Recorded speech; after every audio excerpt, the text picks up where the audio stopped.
everybody, if you love luxury, but you do not love paying full price, the pre-loved market can be a secret weapon to putting together your collection. However, with the fakes out there, the flaws, the pricing traps that we've all seen, it pays to shop smart. So I have 5 golden rules, if you will, that if you follow while you're buying pre-loved luxury goods, whether it's clothing, bags, or jewelry, I think will serve you well. I follow Business of Fashion and Business of Beauty. I have subscriptions to their magazine, and then I also follow them on Instagram. And they've had some interesting articles lately about tariffs, which I did an entire video on. Hopefully I'll remember to link it. With tariffs driving up costs, new clothing costs, and bags and shoes and jewelry and all that good stuff, that US shoppers are turning to resale apps. So Depop, for example, grew 125% in the first quarter compared to the previous quarter, so last year. Vestiaire Collective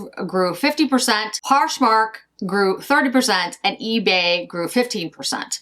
And we're also seeing sites like The Real Real, What Goes Around, Fashion File, and others see a uptick in interest in shoppers who feel like the prices of new goods have increased and will continue to increase for various reasons, including these new tariffs. And they feel like, maybe we should turn our attentions to the pre-loved market. I have been shopping pre-loved for a very long time. Vintage, luxury types of goods.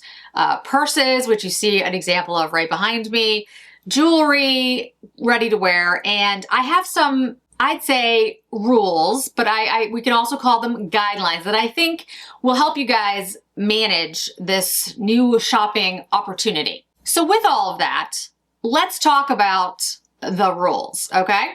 Rule number 1, authentication should be non-negotiable unless, and I'll get to that in a minute, whether it's Chanel bag, a Cartier bracelet, a Dior dress, whatever it is, authentication is like step 1. So only shop from platforms that either guarantee a third party or in-house authentication process. So Entropy is one, Real Authentication, Authenticate First. Authenticate First.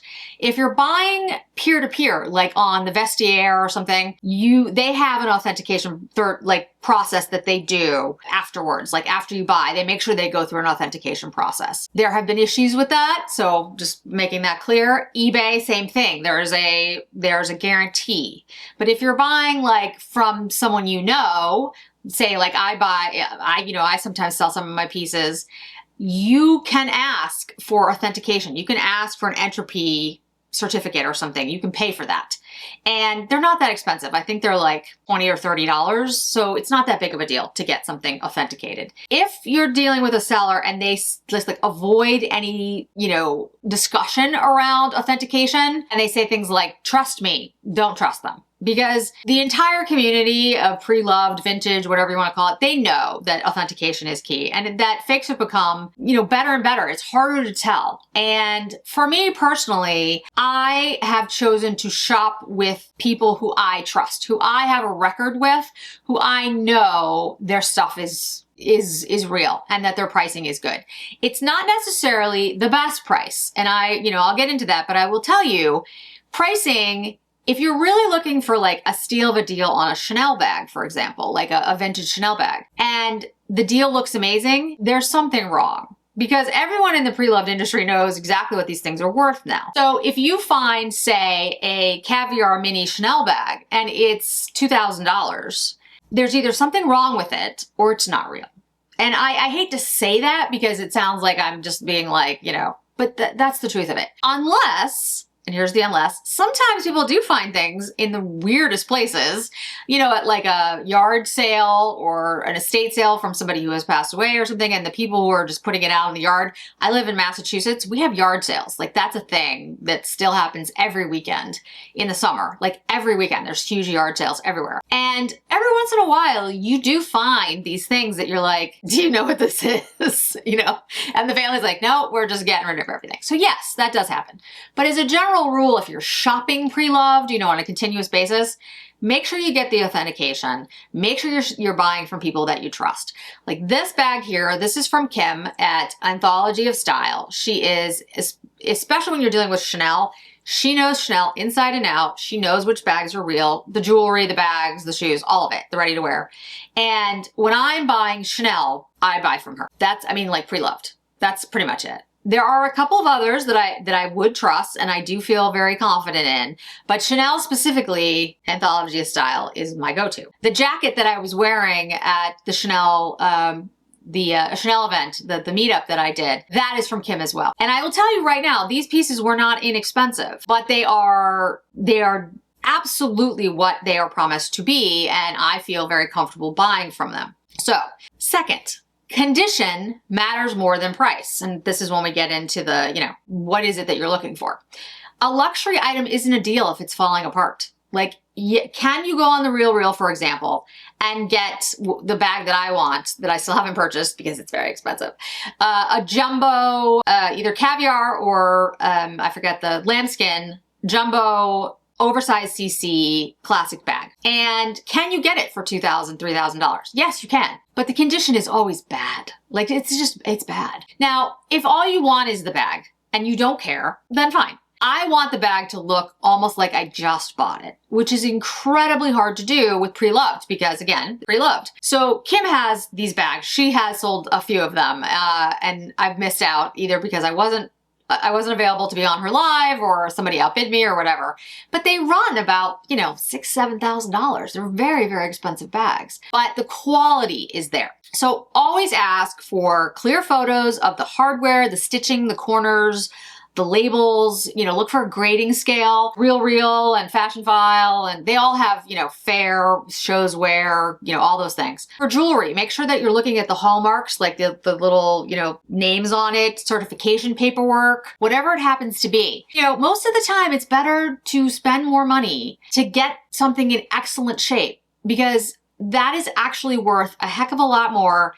It's going to last you longer if you're going to keep, like I keep my bags forever, basically. Every once in a while, I do have bags that I'm like, okay, these aren't things I'm going to keep. But to be honest, those are less expensive bags. If I'm shelling out ridiculous amounts of money for something, I've done my research and I know exactly what I want. And like this bag that I keep talking about, this jumbo size, I've wanted this bag for a very long time. And eventually I will be able to purchase it, hopefully.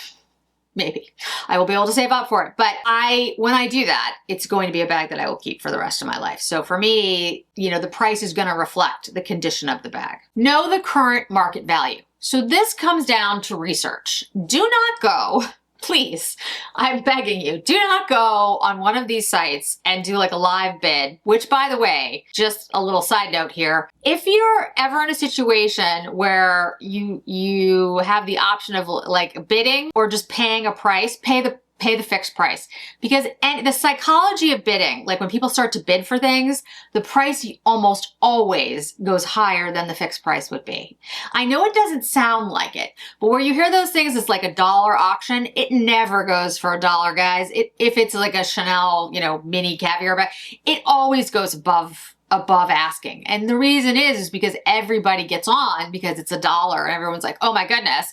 And so you have, you're bidding against 2,000 people who all know the value of the item. So if you really want a great deal, like really a great deal, you have to do what the resellers do. You have to go to the vintage markets in Paris. You need to go to Brimfield. It's something that we do here in New England. That's 3 times a year. And in fact, it's happening, I think right now as this video goes up. I won't be here. I'll be on vacation. There's another one in July and one in September. And it's chaos. It's literally tables and tables and tents of people with thousands and thousands of items that you have to search through. And it's not pretty, and there aren't certificates, and most of the stuff needs to be, like a lot of the stuff needs to be fixed. And it's like rummaging through a rummage sale. Like it's Paris markets, it's London markets where stuff is thrown on a table, and in, a mess of like 70 pieces, there's that one Christian Dior necklace that's worth, $8,000.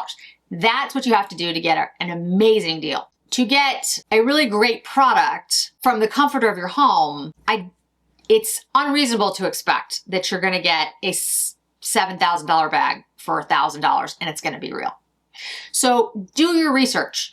Make sure you're looking at Fashion File and Rebag and The Real Real and Vestiaire, and go to the sold items and see your bag like on eBay or your jewelry or your ready to wear and figure out how much it is. Take a look at like what a current Chanel jacket costs, for example. Go to the site.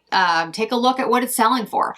Chanel you can't buy online, but go to the boutique and say, how much does this jacket cost? They're going to tell you it's $25,000 or whatever it is. So understand that, the pricing reflects the market. There are products that, go in and out of popularity that you can get at better deals.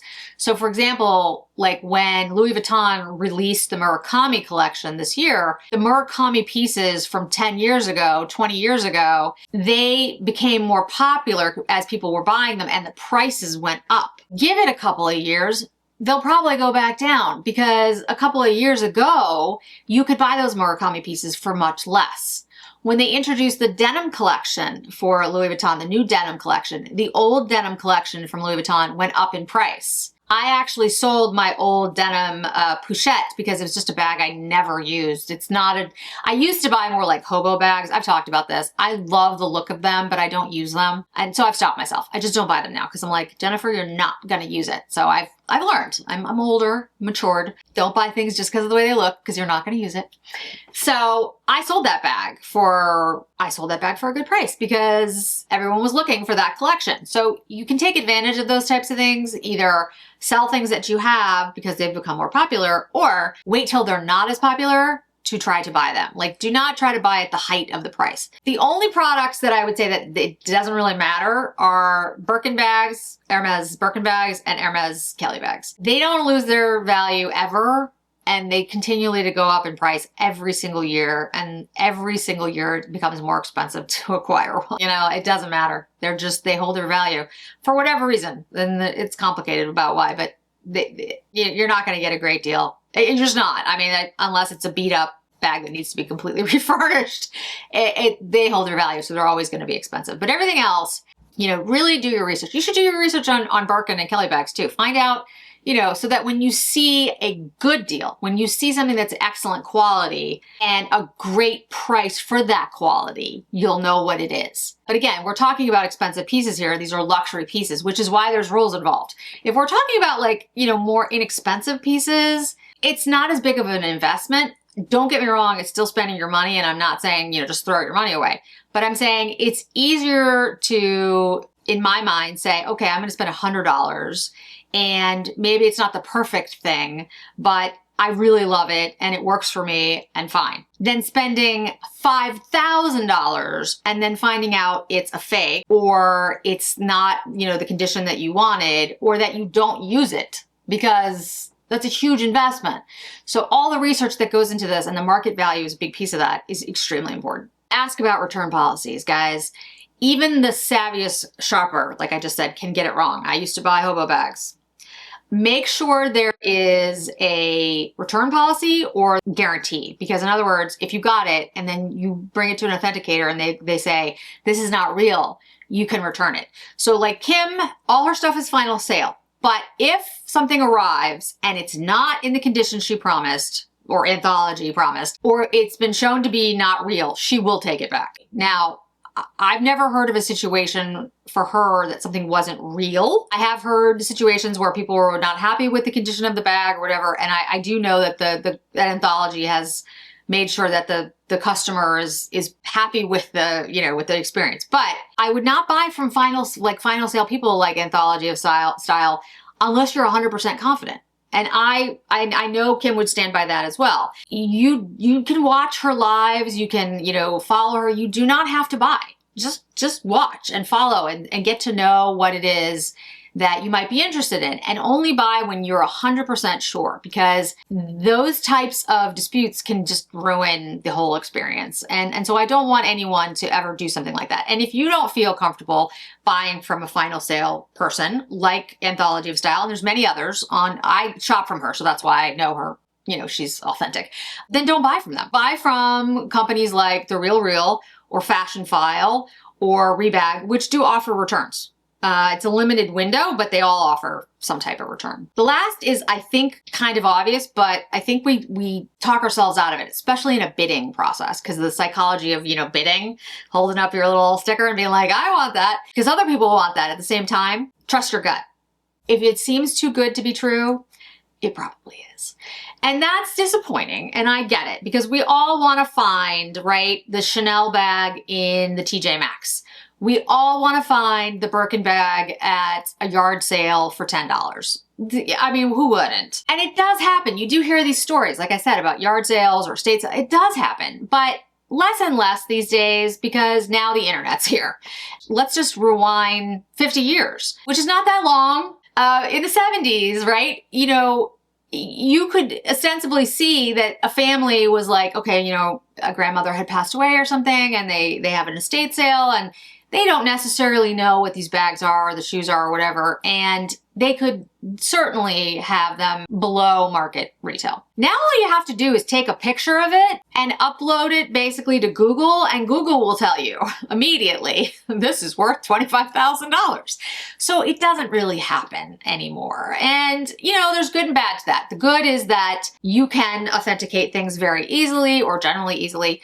You yourself can look up market value of things very quickly. If you want to sell items, you have a better understanding of the value. The bad is that generally you can't get the deal of the century because people know they have more knowledge now. I think it's a good thing overall, but But if the seller's rushing you, if the photos look sketchy, if the seller says you have to buy now, any of that, just walk away. There'll be another bag. There'll be another pair of shoes. There'll be another necklace. I promise you. There are some pieces, right, that, and when I was in New York, and I have a video of that too, last year, Anthology of Style had an event where they opened up a museum for a couple of days, like a pop-up, and it had the Chanel Barbie collection. Those are pieces that are so rare and so expensive that everybody in the market, people who buy that type of product, they know, like you know what you're going to spend on those types of pieces. I mean, I don't own anything from the Barbie collection. It's far too expensive for me and where I,